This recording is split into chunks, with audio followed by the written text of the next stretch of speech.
ముష్కర Lashkar-e commander హతం. అల్తాఫ్ లలీ ముప్పతిప్పలు పెట్టాడు భారత సైన్యాన్ని కొన్నేళ్లుగా.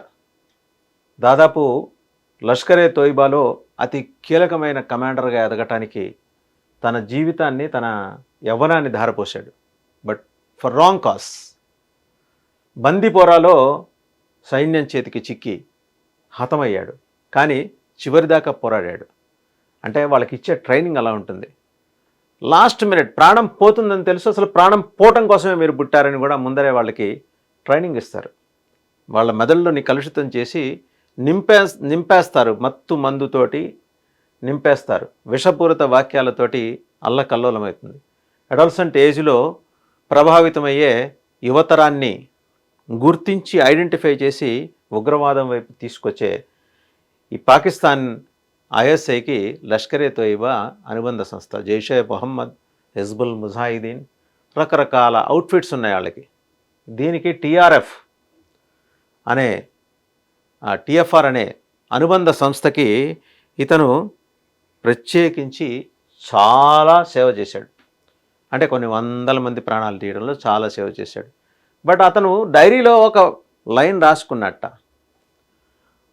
మనం పుట్టిందే, అంటే మనం అంటే వాళ్ళు ఆ సంప్రదాయం, ఆ సంస్కారం, వాళ్ళు పుట్టిందే దేవుడి కోసం ప్రాణాలు అర్పించడానికిట. దేవుడు ప్రాణాలు ఇమ్మని అడగడు. హాయిగా జీవించండి, మీకేం కావాలో అడగండి, శాంతి సౌభాగ్యాలతో పరిడి వెళ్ళటానికి.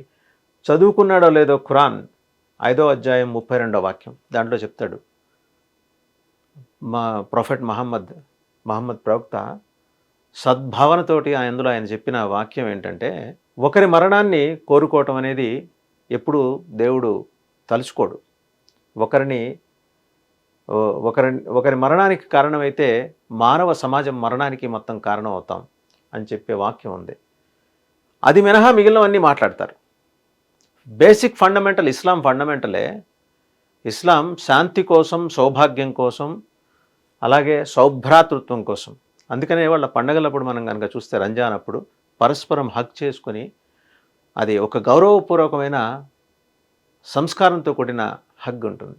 పరస్పరం కౌగిలించుకొని అభివాదం చేసుకుంటారు. ముచ్చటేస్తుంది. సోదరభావం పరిడవిల్లే అలాంటి ఒక గొప్ప ధార్మిక ప్రక్రియలో, జీవన ప్రక్రియలో ఇలాంటి ముష్కరులు కూడా అప్పుడప్పుడు వస్తుంటారు. పొలంలో మంచి పంట వేద్దామంటే ఇలాంటి కలుపు మొక్కలు కూడా పక్కన పెరుగుతుంటే నరికేసుకుంటూ వెళ్తారు ఆ సేద్యం చేసేవాడు. ఇలా ఈ సేద్యం, ఇలాంటి ఉగ్రవాద ఏరివేత సేద్యం చేస్తున్నది ఎవరంటే భారత సైన్యం. నరికేసుకుంటూ వచ్చేసింది ఈ అల్తాఫ్ లల్లీని. మృతదేహాన్ని కూడా స్వాధీనం చేసుకున్నారు. ఇక్కడ ఈ సందర్భంలో మనం ఒకటి మాట్లాడుకోవాలి చాలా జాగ్రత్తగా. ఏంటంటే, పాకిస్తాన్ ఆర్మీ వెటరన్ ఆదిల్ రాజా, ఆయన పాక్ ఆర్మీ చీఫ్ని అక్యూజ్ చేశారు. టెర్రర్ అటాక్కి ప్రోత్సహించింది మీరే అనే పద్ధతిలో. Sponsoring the Pahalgam Islamic terror attack. పహల్గామ్లో జరిగిన ఉగ్రదాడి వెనకాల పాకిస్తాన్ ఆర్మీ చీఫ్ ఉన్నారని పాక్ ఆర్మీ వెటరన్ ఆదిల్ రాజా ఆయన అన్నారు. ఒక ఆర్టికల్ పబ్లిష్ అయింది. ఆయన అందులో ఏం మెన్షన్ చేశాడు? In recent months Pakistan has stood precariously close to the edge of conflict, not due to external provocation but because of the internal desperation of its military leadership. ఇందాక ఇదే విషయాన్ని ఇంతకుముందు రిటైర్డ్ ఐజీ దామోదర్ గారు కూడా చెప్పుకుంటూ వచ్చారు 99 టీవీకి ఇచ్చిన ప్రత్యేక ఇంటర్వ్యూలో. ఆ మిలిటరీలో లీడర్షిప్ లుకలుకలు, నేను పై చేయి అంటే నాది పై చేయి, నీదంటే కాదు నాది పై చేయి అనుకునే క్రమంలో ఎవరు ఎక్కువ మంది టెర్రరిస్టులని స్పాన్సర్ చేస్తారో వాళ్లే మిలిటరీ చీఫ్లు అయ్యే ఒక దుర్మార్గపు ఎత్తుగడకి మీరు తెరతీశారు అని చెప్పి Pak army veteran Adil Raja army chief మునీర్ని నిందించారు. At the centre of this calculated chaos stands general Asim Munir, the chief of army staff, whose actions betray a disturbing willingness to manufacture external confrontations to mask internal failures. అంతర్గతంగా ఎదురవుతున్న ఈ వైఫల్యాల నుంచి జనం దృష్టిని మళ్లించడానికి, దేశంలో ఉన్న సివిలియన్స్ దృష్టిని మళ్లించడానికి బాహ్యంగా ఇటువంటి ఉగ్రదాడులకి పాల్పడటానికి జనరల్ ఆయన అసీం మునీర్ ఎత్తుగడ చేశాడు. అందులో భాగమే ఇదని చెప్పేసి ఈయన ఆరోపణ. అలాగే ఆయన ఇంకా ఏమంటారు, credible information surfaced suggesting that the Pakistani military regime was actively considering the provocation of India. స్పష్టంగా ఉందిట ఆయనకి సమాచారం. మరి ఆర్మీ వెటరన్ ఆ మాత్రం ఉంటుంది కదా ఆయనకి. ఏమని, భారతదేశంలో అల్లకల్లోలం సృష్టించడానికి పాకిస్తాన్ మిలిటరీ పాలకులు దృష్టి పెట్టారు, దానికేదో ధ్వంస రచన చేశారు అని చెప్పేసి. Are even inviting an attack on the line of control, LOC మీద కూడా అటాక్ చేద్దామని భావించారట. In a last ditch attempt to unify a disillusioned populace and rehabilitate its tarnished image. అసలంటూ ఇమేజ్ ఉంటే అది టార్నిష్ అవటము, చెడిపోవటము, లేకపోతే బాగుపడటం అనేది ఉంటుంది. దానికి ఒక ఇమేజీ, ఎల్ఈటి అనే దానికి ఒక ఇమేజీ, లష్కర్ ఎ తోయిబాకి, మళ్ళీ దాని ప్రభ కాస్త పడిపోవటం ఏంటో. This is not state craft, it's a reckless and pathetic gamble by a military elite that has run of political currency and domestic legitimacy.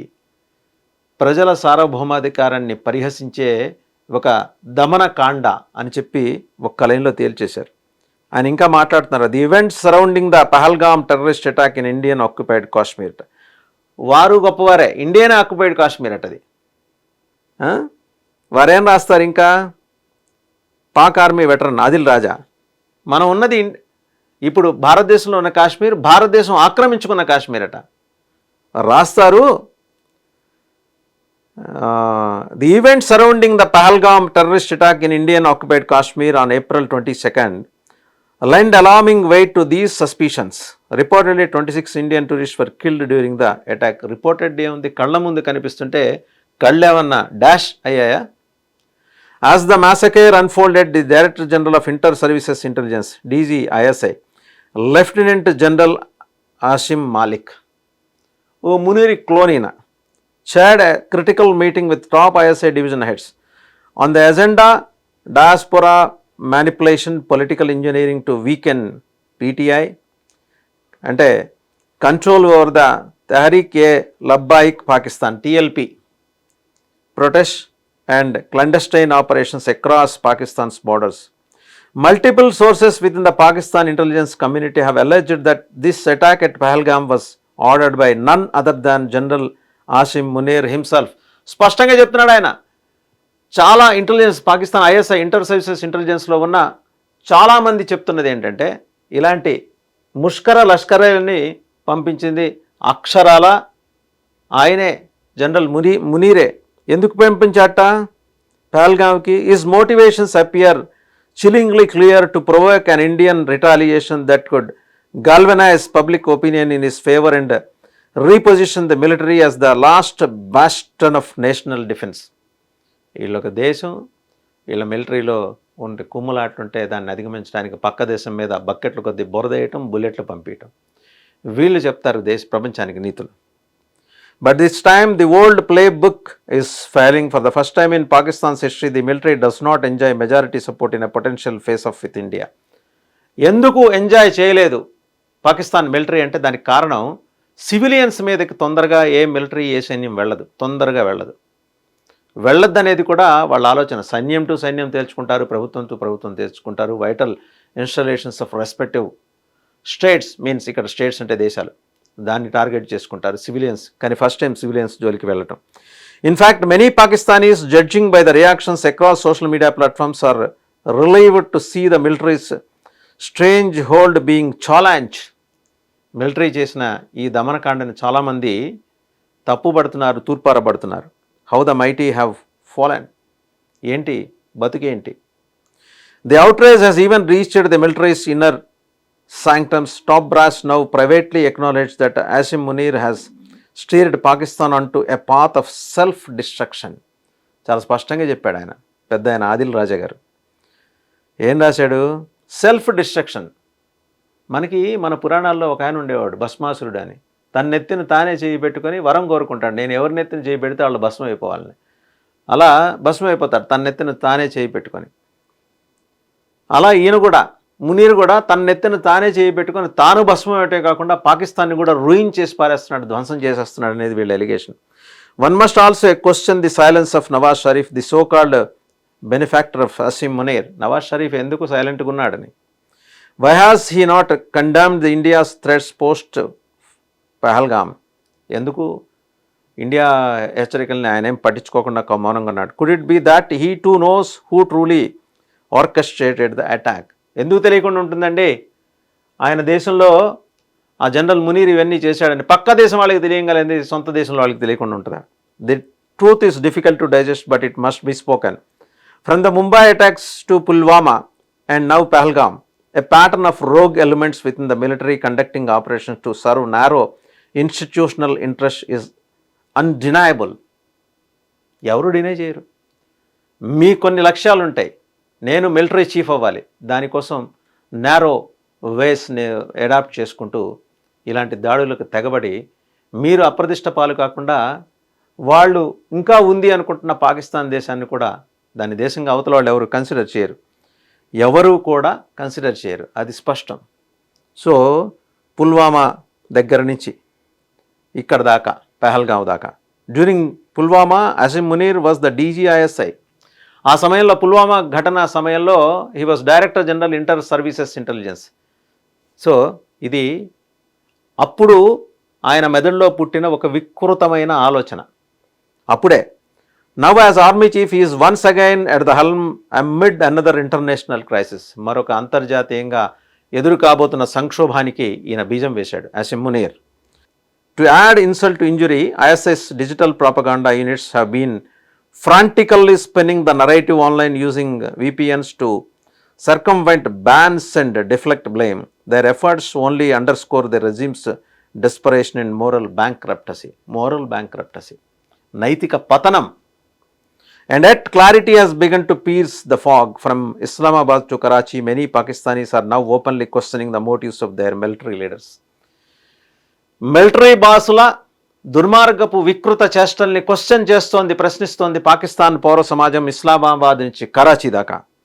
The killing of innocent civilians in Pahalgam is being seen not as a strategic manoeuvre but as a war crime ordered by a cabal of generals with no mandate from the people. ఇదండి అసలు crux of the entire story. ప్రజల మద్దతు కానీ, ప్రజల నుంచి నేరుగా ఎన్నికవటం కానీ చేత కానీ తెలియని, లేని, ఆ సంస్కారం సంప్రదాయం లేని మిలిటరీ పెద్దలు ఈ మ్యాసకేర్కి ఆదేశించడం ఏంటి, మన పరువేం గాను, మన ప్రతిష్టేం గాను అని సాధారణ పౌరులు పాకిస్తాన్లో వాపోతున్నారు. ఏ పాకిస్తానీ మెడికల్ డాక్టర్ ఆయనతో అన్నారట, ఈ ఆదిల్ రాజా గారితో, I speak as a Pakistani, as a Muslim and as someone who grew up seeing donation boxes in Islamabad for the Kashmir jihad. Kashmir జిహాద్ కోసం డొనేషన్ బాక్సులు పెట్టుకున్న అలా నడిపిన వాళ్ళని చూశాను.